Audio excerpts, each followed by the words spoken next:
What if there was one day a year when you literally couldn't die, when bullets passed through you, when broken necks healed in 60 seconds, when the laws of mortality simply stopped working? Sounds like a blessing, right? It's not, because in one small mountain town, this impossible gift became their darkest curse. And what happened there will make you grateful that death is permanent. This is the story of the Immortal Day.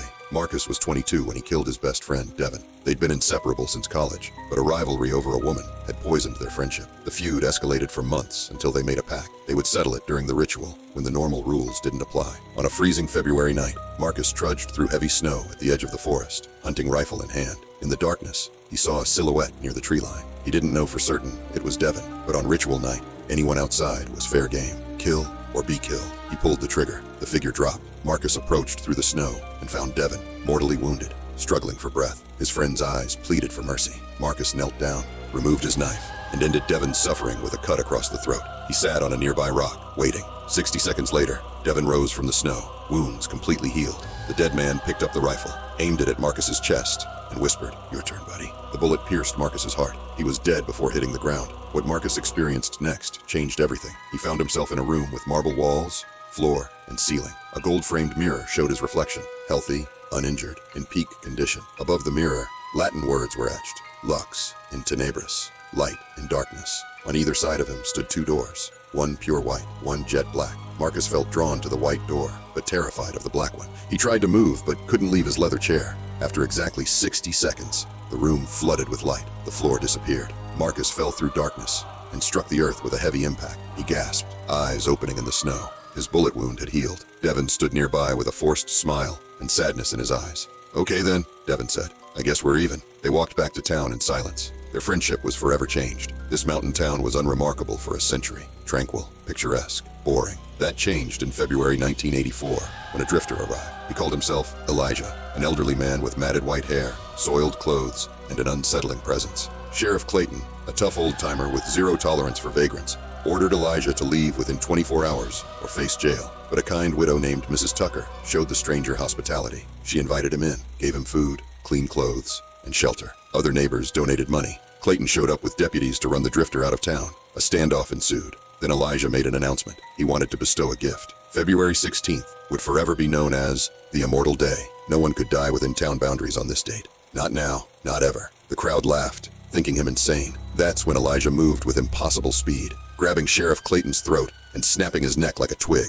A deputy immediately blasted the drifter with a shotgun at point-blank range, destroying his head. Pandemonium erupted for exactly 1 minute. Then, Sheriff Clayton rose, frightened but alive, and Elijah followed, his head miraculously restored. The drifter left town that day. No one tried to stop him. Clayton quit the force shortly after. He turned to alcohol. He died 4 years later when he slipped on ice. The first anniversary brought not violence, but hope. The town had a small hospice with 6 terminally ill patients. At midnight on February 16th, all 6 were suddenly restored to perfect health. Symptoms gone. Pain vanished. The staff couldn't explain it. Knowing their time was limited, the patients spent the day doing what they loved, seeing family, walking through the woods, enjoying fine meals. All returned to the hospice that night. By morning, their symptoms returned. All 6 died within months. They became known as the convalescents. Every year since, those on death's door enjoy one final day of life before their inevitable end. This is the light side of the Immortal Day. February 16th, 1986, brought the darkness. Thomas Crawford, a man with a violent temper, strangled his wife during a drunken argument. Neighbors found her body. Police arrived to find Mrs. Crawford alive again, shaken but uninjured. The question became, what do you do with a murderer whose victim won't stay dead?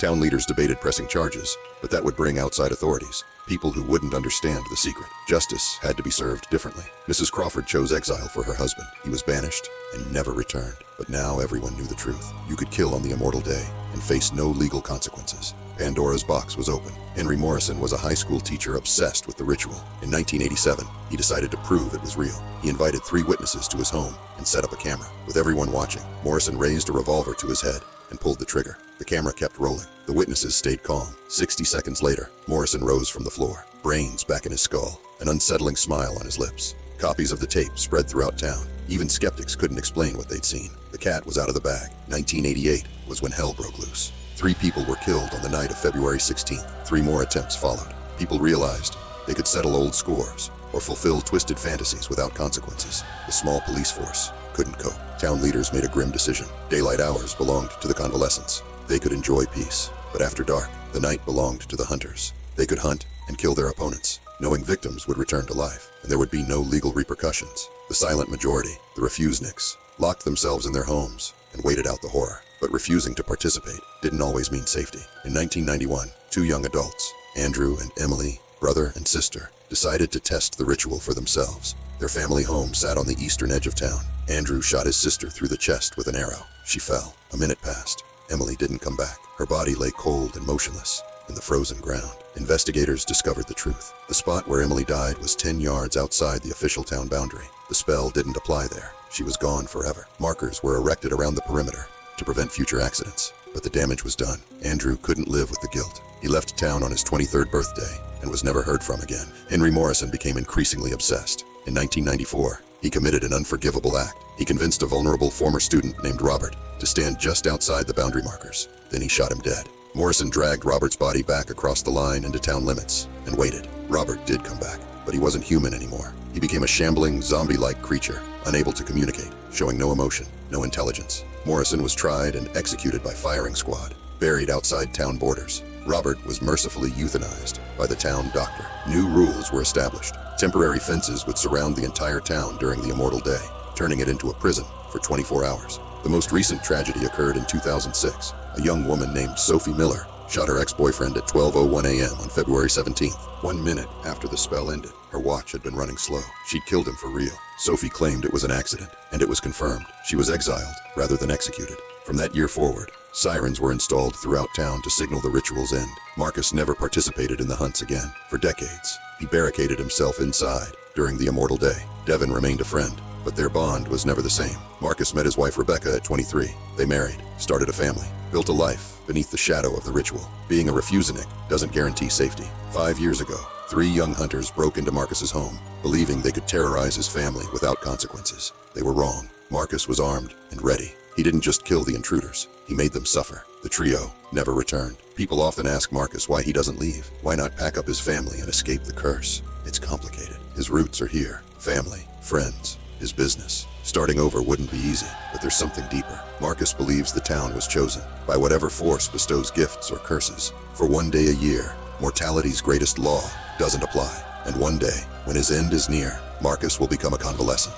He'll enjoy one final burst of life before his inevitable death. When his time comes, he hopes to walk through that white door with his head held high. The Immortal Day continues every February 16th. The convalescents wake renewed for one last perfect day. The hunters prepare their weapons for the night. The refuseniks lock their doors and wait for dawn. Some call it a gift, others call it a curse. The truth? It's both. Because immortality, even temporary immortality, reveals the darkest corners of the human soul.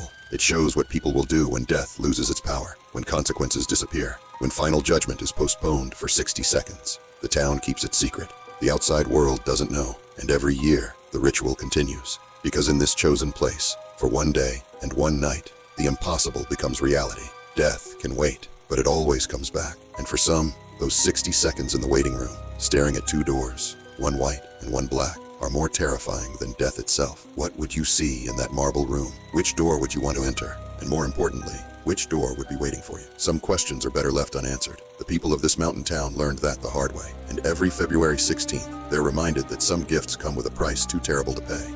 If this story gave you chills, subscribe, like the video, and tell me in the comments if you want more.